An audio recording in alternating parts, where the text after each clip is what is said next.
That's right, folks. C for comedy, A for Abbott, M for Maxwell, E for Ennis, L for Lou Costello. Put them all together and they spell Camel. Experience is the best teacher. Try a Camel. Let your own experience tell you why more people are smoking Camels than ever before. And draw up a chair for tonight's Camel Show, starring Bud Abbott and Lou Costello.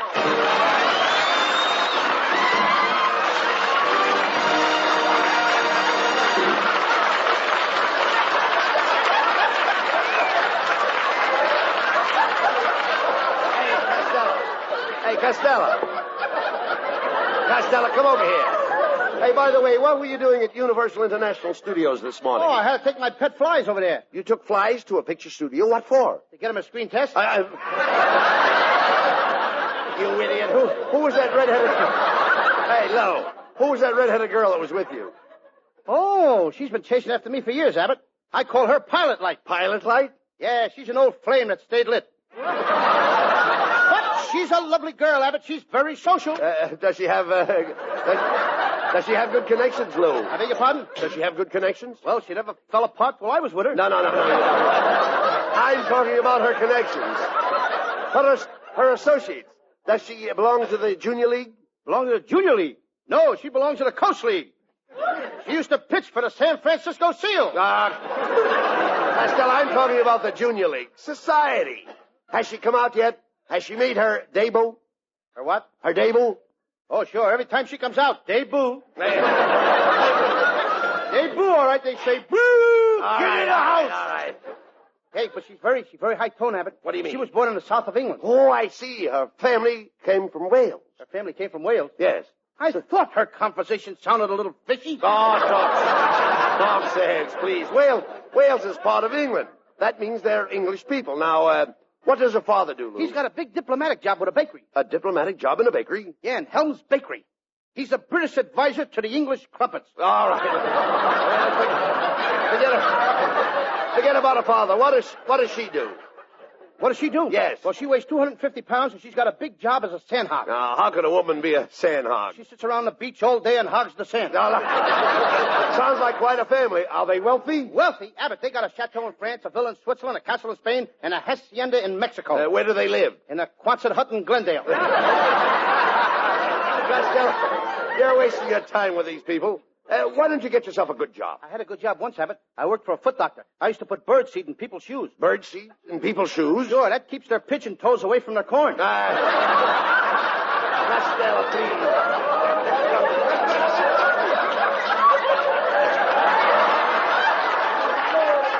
Look, Costello, I'm only trying to help you. Look, why don't you listen to me? You can change. I used to be dumb like you once. I was ignorant, stupid, and ugly. And you know what caused the change? What change? Costello, there must be some way to get you a job. Wait a minute, I've got it. I'll speak to Harry Riddoff about you. Wait a minute, better still, I'll have my brother get you a job where he works at the Nut and Bolt Factory. Your brother works in a nut and bolt factory? Yes. What's he doing there? Nothing. Nothing? You just said he was working. He is working. Doing what? Nothing. And he gets paid for doing nothing? Oh, certainly. Hey, but if I get a good job at the nut and bolt factory, what would I be doing? Nothing. Now you're talking. That's the kind of job I want. You idiot. Nutting is hard work. My brother puts in 8 hours a day, 5 days a week. Doing nothing? That's right. Look, Abbott, your brother works in the nut and bolt factory. Yes. Are you sure he don't do nothing besides nothing? Well, sometimes he works in the foundry department. Then he forges steels. How do you like that? He ain't satisfied getting paid for doing nothing. Now he forges and steals. Abbott, your brother is a crook. He is not a crook. Definitely. He's worked hard all his life. Before he worked in the nut and bolt factory, he worked in a rope factory. What's he doing in a rope factory? Nothing. Well, that's different. I mean, Wait a minute. What did you say he was doing in the rope factory? Nothing. This guy's been getting away with murder. So far, he's had 2 jobs up to now. He's been doing nothing and nothing. Costello, listen to me, and I'll try to explain it so that even you can understand. Thank you. The rope factory makes tennis nets. What? Nets. And nets for you, too. Now, listen, you idiot. My brother made tennis nets. The nets are tied together with knots, and my brother does knotting. Just a second, Abbott. When did your brother start knotting? Knotting? Oh, about 3 years ago. And what's he doing now? I told you, nutting. Look, up to now you told me less than that. You said your brother did nothing for 3 years, and now he's doing nothing. When is he going to start doing something? He is doing something. What? Nutting. Nothing or something? Really? Well, Well, Abbott, one of us is nuts. Look, don't your brother get tired of doing nothing? Oh, of course. When he gets tired, he takes a vacation. What does he do on his vacation? Nothing. Now, there is a pretty picture. This guy does nothing for 3 years, but doing nothing is too tough for him, so he gets a new job doing nothing. Then he gets tired of doing nothing, so he takes a vacation and does nothing. Now you've got it. Well, if I got it, I caught it from you.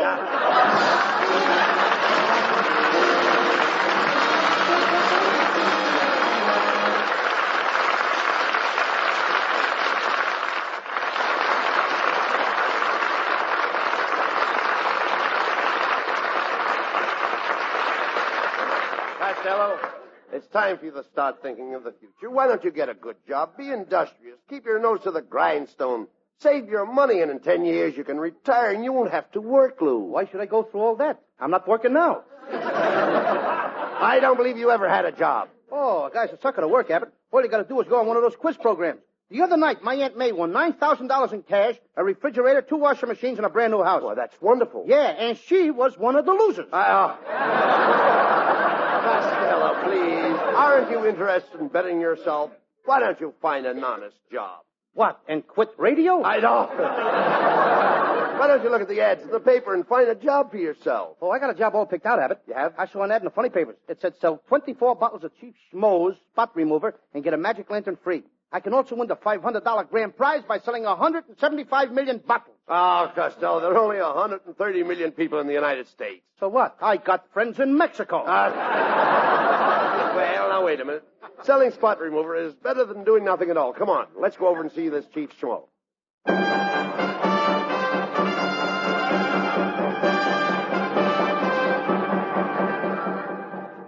Well, here it is, Costello. See the sign on the door? Chief Schmo's Indian Remedy Company. Spot remover, Indian tonics, gout treatments, and Tommy Hawk's sharpened. Yeah. Well, come on, let's go in. Well, good morning, gentlemen. As the Santa Fe train said to the freight train, I am the chief. Costello, hey, this guy don't look like an Indian to me. Sure he is. I can tell by the way he's dressed. He's wearing an arrow collar and a bow tie. Get it? Bow and arrow. Get your pictures, Mid Abbott. I'm pitching them in there tonight. Quiet, Costello, quiet. Chief Schmo, my friend Costello read your ad in the funny papers, and he'd like to try selling your spot remover. Well, to be a chief schmo salesman, Costello, you'll have to have fire in your voice. You've got to glow with feeling, blaze with personality. What do you want, a salesman or a blowtorcher? Gee, do you think Costello can handle this job? Costello, we'll have to fill out this application form. I'll read the questions, and when they apply to you, just answer yes. Were you a college graduate? Were you a high school graduate? Were you a grammar school graduate? Were you born? Well, I'll turn the form over on the other side and see if it goes any lower.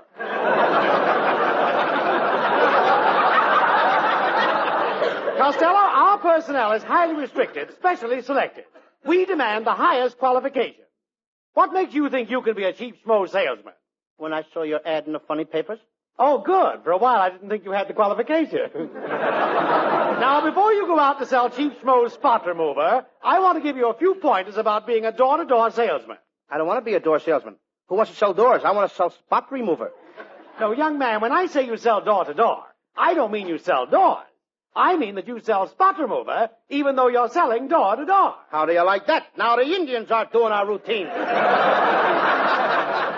Now, Costello, when a housewife tries to slam the door on you, make sure your foot is in the way. But my foot might get hurt. In your case, stick your head in the door. Now, here's your 24 bottles of spot remover in your sample case. Sell these and you get the magic lantern. Wait a minute. Let me get this right, Chief. If Costello sells the 24 bottles in one day, he not only gets the magic lantern, but also a special prize? That is correct. Mm-hmm. This week we have a very valuable prize. A genuine 12-foot pole. 12-foot pole? What's that for?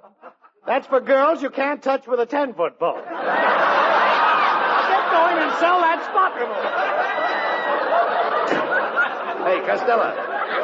There's a woman right over there, Costello. Why don't you make her your first customer? Okay, that's a good idea. Pardon me, miss. Well, if it isn't Mr. Abbott and Mr. Costello, you fat little mon, you. Costello is selling spot remover. Oh, fine. I'd love to patronize him, but I'm very busy. I'm on my way to Arm Studios. Arm Studios? Why, Abbott, you heard of Arm Studios. That's where they make pictures with Clark Gable, Luna Tuna, and Mookie Rooney. Did you ever... Yes, sir. Did you ever opt at Arm with sponsor Trucy? No, but I was a cool boy at Republic with Rui Rouges.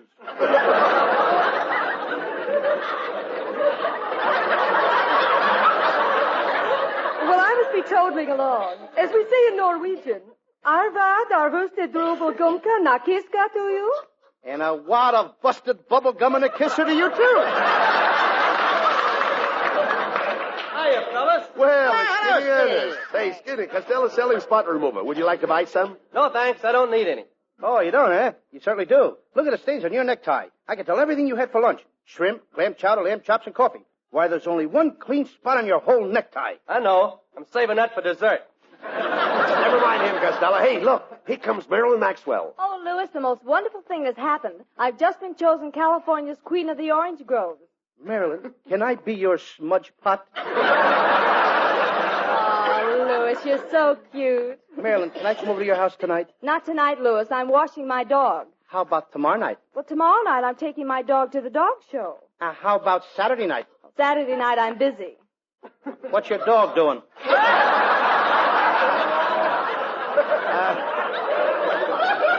Marilyn, Costello's selling spot remover. Would you like to buy a bottle? Well, is it any good? Oh, sure, that's my line. Certainly it's good. I'll show you. Ooh, there's a little spot on your dress. Now I soak my handkerchief with the spot remover and rub it on your dress. Don't just stand there, Abbott. Throw a blanket around her. Louis, you ruined my dress. Goodbye. Well, Costello, you certainly lost Marilyn for a customer. Well, come on. Let's go in here to Mrs. Wetwash's house. Oh, hello, Mr. Abbott. Oh, my. I wonder who left that garbage can on my front stoop. Oh, pardon me. That's Costello.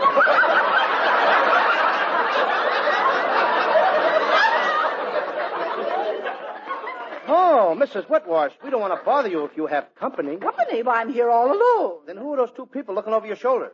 Oh, pardon me. That's your ears. Quiet, Costello. Quiet.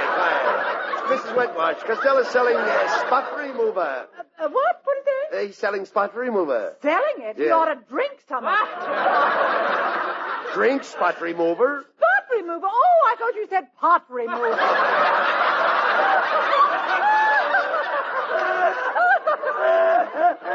Now get out of here before I slam the door on you. Come on, Costello, come on. Okay. No, we can't. Remember what Chief Schmo said? If a woman tries to close the door, stick your head in it.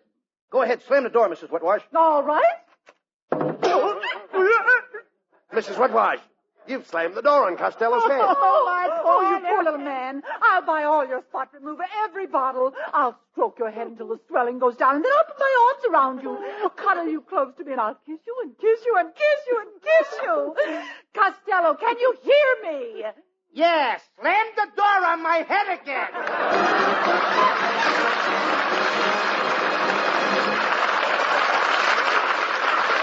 Chief, just give Costello's magic lantern and we'll be going.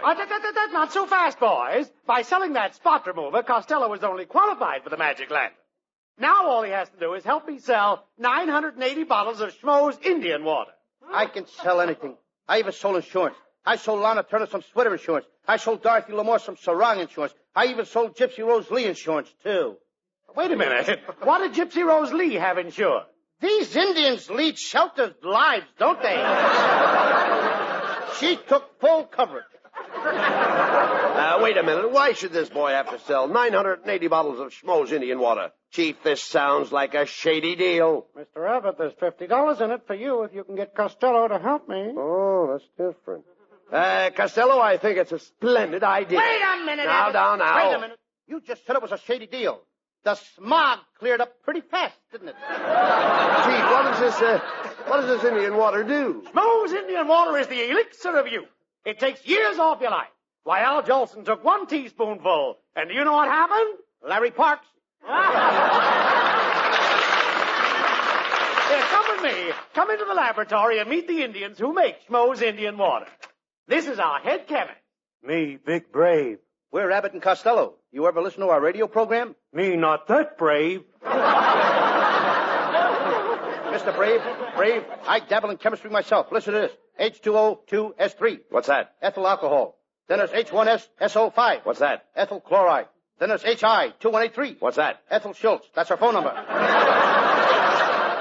If a man answers, that's the wrong formula.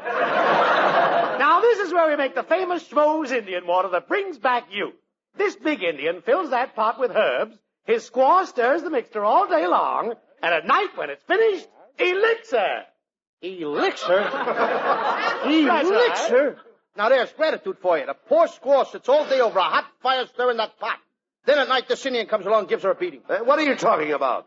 I'm going to report this to the police, Abbott. Beating that poor woman. Costello, nobody's getting a beating? He just said a squaw stirs the pot all day. Then at night, this Indian comes along and he licks her. What's wrong with that? What's wrong with it? Nobody's going to hit the squaw when I'm around. If he licks her tonight, I'll have to lick me. He'll have to lick me, too. Well, look, when he says elixir, he don't mean he licks her. He means elixir, and elixir is a name. Oh, why didn't you say so? I know her very well. She works for Warner Brothers. Who works for Warner Brothers? Elixir Smith. Oh, you idiot. This elixir is a tonic. It makes you feel young. It's a pick-me-up. It's a what? Pick me up. Okay. Put me down, you idiot. You just asked me to pick you up. I did not. I said pick me up. And now put me down. Abbott, make up your mind. Well, gentlemen, we're ready to go. Hop into the truck and we'll make our pitch in an empty lot and sell the 980 bottles of Schmoes Elixir of Life.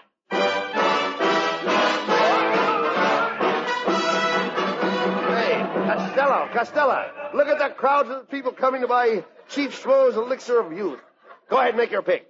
Okay. Hiya, babe. Gee, you're cute. What are you doing tonight? Wrong pitch. Wrong pitch, yeah. Boys, I'll make the pitch. And Costello. Yes?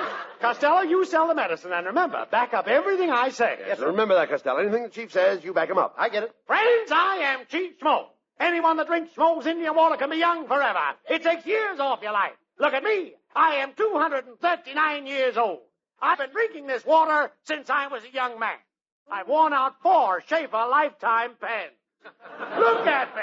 239 years old. Friends, the medicine is $1 a bottle. My assistant will pass among you. Go ahead, Costello. Okay. Moe's Indian water, $1 a bottle. How about you, lady? I'll take one. But, young man, is that Indian really 239 years old? You couldn't prove it by me, lady. I've only been with him 146 years. All right, you fat faker. I'm an officer of the law. How long did you say you were working for that Indian? I'm going to apply for the job tomorrow morning. That's enough of that. Into the patrol wagon with you. Just a minute, officer. I'll vouch for my friend here. You see, Costello was told to say he was 146 years old. Well, Costello will be 146 years old by the time he gets out of jail. Into the patrol wagon with the both of you.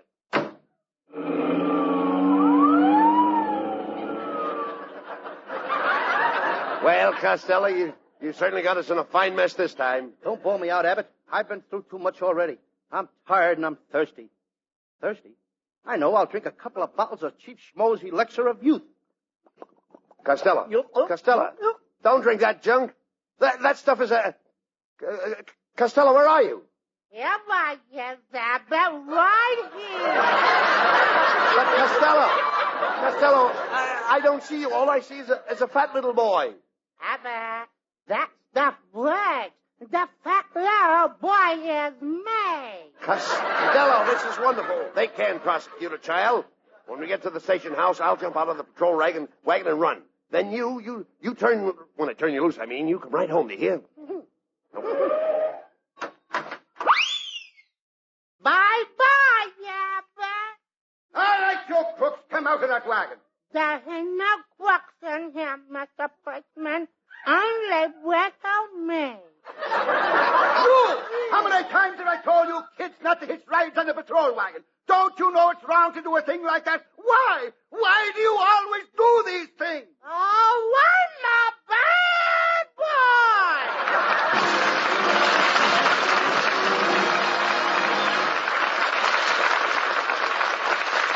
Abbott and Costello will be back in just a moment for Camel cigarettes. During the war, the makers of Camel cigarettes sent a total of more than 150 million free Camels to our fighting men overseas. Now free Camels are sent to servicemen's hospitals instead. This week, the Camels go to Veterans Hospital, Canandaigua, New York, USAF Station Hospital, Morrison Field, West Palm Beach, Florida. U.S. Naval Hospital, Long Beach, California. U.S. Marine Hospital, Evansville, Indiana. Newton D. Baker Veterans Hospital, Martinsburg, West Virginia. Camel broadcasts go out to the United States 3 times a week. Are rebroadcast to practically every area in the world where our men are still stationed, and to our good neighbors in Central and South America. And now back to Bud Abbott and Lou Costello. Well, Costello, next week is the opening of the baseball season. Yes, it'll be a great week for my Uncle Artie Stebbins. You know, he was a famous baseball player. He played and played till he got so old he couldn't tell a ball from a strike. And then what happened? They made him an umpire. Good night, folks. Good night, everybody.